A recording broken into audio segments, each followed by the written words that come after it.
تخيل انك محتاج فلوس ضروري وما عندكش حلول، وبعد البحث كتير تلاقي حل سحري يخليك تاخد الفلوس اللي انت محتاجها من غير ما يبقى عليك اي ديون. في الفيديو ده هشارك معاكم تجربتي مع ماني فلوس وازاي الجمعيه دي ساعدتني. ازيكم يا جماعه، عاملين ايه؟ معاكم بنوم، وده فيديو جديد. النهارده هحكي لكم عن تجربتي مع ماني فلوس وازاي اشتركت في جمعيه وقبضت الفلوس بدون اي مشاكل. في فتره من الفترات كنت محتاج مبلغ ضروري وما كنتش عايز ادخل في قصه القروض عشان الفوائد بتاعتها كبيره.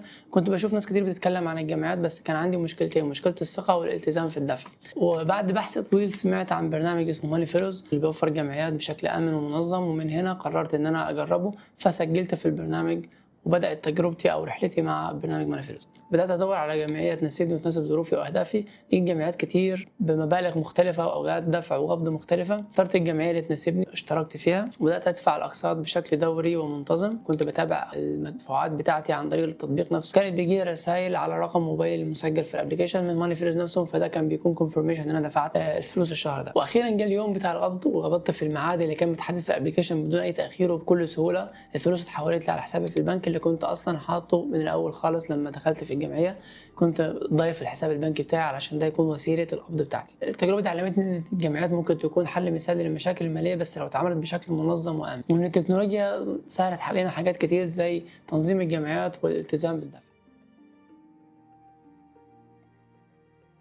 عندي ليكم كام نصيحة لو انتوا هتشتركوا في الجمعية عن طريق ماني فلوس. أول حاجة إنك تتابع الدفع بتاعك كل شهر عن طريق الابلكيشن نفسه. تدخل على الابلكيشن وتشوف المدفوعات بتاعتك تمت ولا ما تمتش. وماني فلوس نفسها بتبعت لي رسالة على رقم موبايل المسجل في الابلكيشن إن الدفع بتاع الشهر ده تم. فدي نصيحة مهمة جدا، لازم تتابع الدفع بتاعك. تاني نصيحة إنك تدفع عن طريق الكارت البنكي بتاعك، سواء كان ديبت كارد أو كريدت كارد، اتس اب تو يو، بس لازم تدفع عن طريق الكارت البنكي بتاعك، لأن بنسبة 80% الكارت البنكي بتاعك بيديك نقاط على المشتريات بتاعتك. أصلا دفعك للقسط بتاعك في الجمعيه البنك بيسمى عنده حركه شراء، فانت بتستفيد انك بتاخد بوينتس. بس تشيك مع البنك بتاعك على نوع الكارت بتاعك ده او اصلا مندرج تحت برنامج النقاط بتاع البنك بتاعك ولا لا، وبيديك كام نقطه عن كل جنيه بتصرفها علشان تبقى انت عارف هتاخد كام نقطه عن كل قسط بتدفعه. فانت هنا وين وين سيتويشن وكسبان من ناحيتين. ثالث حاجه، في احيانا كتير ابلكيشن بيعمل اعلان عن انك انت لو دفعت مثلا عن طريق اورنج ماني هيديك 20% كاش باك على الفلوس اللي هتدفعها. ودي كانت عرض من العروض اللي كانت متاحه في الابلكيشن لغايه فتره قريبه، بس حاليا مش متاح لغايه وقت تصوير الفيديو ده. فتشيك دايما الابلكيشن احيانا بيقدم عروض. ممكن تبقى انت اصلا مشترك في الجمعيه وتلاقي عرض في شهر من الشهور انك لو استخدمت مثلا اورنج ماني او فودافون كاش هتاخد 20% كاش باك. ايه اللي يمنع انك تستخدم الوسيله دي من الدفع لو هي مناسبه وانت اصلا مشترك في وسيله الدفع دي؟ هتوفر على نفسك كاش باك كويس جدا. اخر نصيحه، لازم تدفع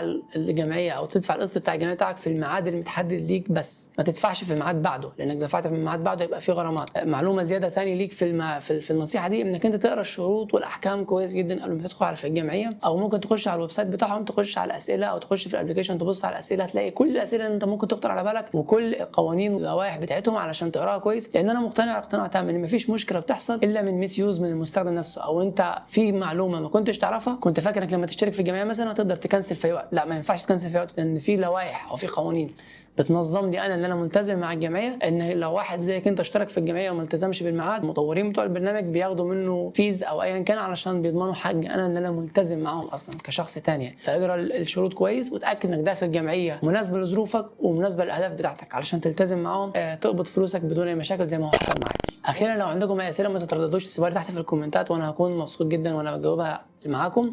وكنت اتكلمت قبل كده في اكتر من فيديو قصير شورتس عن ماني فلوس. هسيب لكم اللينكات الفيديوهات تحت في الديسكربشن وممكن تشوفوها فوق في الاي لو انتم حابين يعني تعرفوا معلومات اكتر عن ماني فلوس. وفي النهايه، لو عجبك الفيديو لغايه دلوقتي يا ريت تعملوا لايك وتشترك في القناه وانت مش مشترك، وتشارك الفيديو ده مع حد من اصحابك علشان المعلومه توصل له، وبرده ده بيساعدنا احنا في تطوير المحتوى بتاعنا ان شاء الله. في النهايه، ثانك يو فور واتشينج اند سي يو نيكست فيديو. باي.